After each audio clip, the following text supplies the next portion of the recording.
ഒരു മനുഷ്യൻ, ഒരു സമ്മതിദായകൻ എന്ന നിലയ്ക്ക് അദ്ദേഹം ഹൃദയം തുറന്ന് ആ ലേഖനത്തിൽ എഴുതിയിട്ടുണ്ട്. ആ ലേഖനത്തിൻ്റെ ഒരു മലയാള വിവർത്തനം പ്രിന്റ് ഔട്ട് എടുത്ത് തൃപ്പൂണിത്തറയിൽ പ്രത്യേകിച്ച് കൊടുക്കണമെന്ന് ഞാൻ തീർച്ചയായിട്ടും ഞങ്ങളുടെ കാര്യകർത്താക്കളോട് ആവശ്യപ്പെടും, അപേക്ഷിക്കുക. എത്തണം, ഇത്തരം ചിന്താഗതികൾ എത്തണം. തൃപ്പൂണിത്തറയുടെ ഒരു രാഷ്ട്രീയ പാരമ്പര്യം എനിക്കറിയണ്ട എന്ന് ഞാൻ പറയാൻ കാര്യം, ഞാൻ ഏറ്റവും കൂടുതൽ മതിക്കുന്നത് തൃപ്പൂണിത്തറയിൽ നിന്ന് യാത്രാ സംവിധാനത്തിന് ഒരു ഏക ഓൺട്രപ്രണർ എപ്പോഴാണ് വന്നതെന്ന് ചോദിച്ചാൽ അത് തമ്പുരാനാണ്.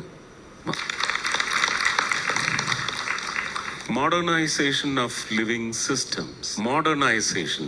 അന്നത് റെയിൽവേ എന്ന് പറയുന്നത് most modern logistic thinking, most modern rail. അങ്ങനെ ഒരു കാര്യം സംഭവിക്കൂ? തൃശ്ശൂർ വഴി കോയമ്പത്തൂർ വരെ മെട്രോ സംഭവിക്കൂ?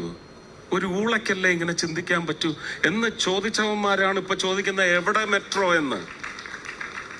എന്തൊരു വിരോധാഭാസമാണ്. நீங்க ஜஸ்ட் ஒரு 10 years இன்வெஸ்ட் பண்ணா போதும், நீங்க ரிட்டையர் ஆகறப்போ 7 crore rupees உங்களால எடுக்க முடியும். യെസ്, ഇത് ആക്ച്വലി ഒരു സ്വപ്നം തന്നെയാണ് കാണുന്നത്.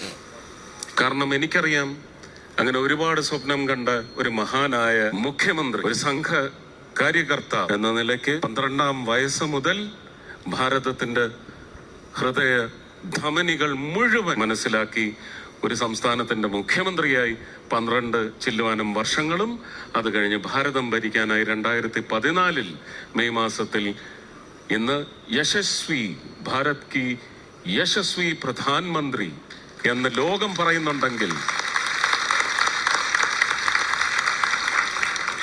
ചായക്കടക്കാരനെ വിളിച്ച് അവഹേളിക്കും എന്ന് പറയുന്ന ഈ ഹൈടെക്കുകൾക്ക് പോലും ഇന്ന് തിരുവനന്തപുരത്തായാലും ഏത് പട്ടണത്തിൽ ചെന്നാലും 5 സ്റ്റാറിൽ കയറി ചായ കുടിക്കുന്നത് നിങ്ങൾ കാണില്ല. റോഡിന്റെ സൈഡിൽ ബൈക്കും കാറും കൊണ്ട് വന്നിട്ടിട്ട് നിരങ്ങി റോഡ് ബ്ലോക്ക് ചെയ്ത് ചായ കുടിക്കുന്നത് നിങ്ങൾക്ക് കാണാം. അവർക്ക് ആ ചായ നൽകിയ ഒരു പാരമ്പര്യത്തിന്റെ തുടക്കം അദ്ദേഹത്തിന്റെ പിതാവിന്റെ അംശം കൂടി അതിലുണ്ട്.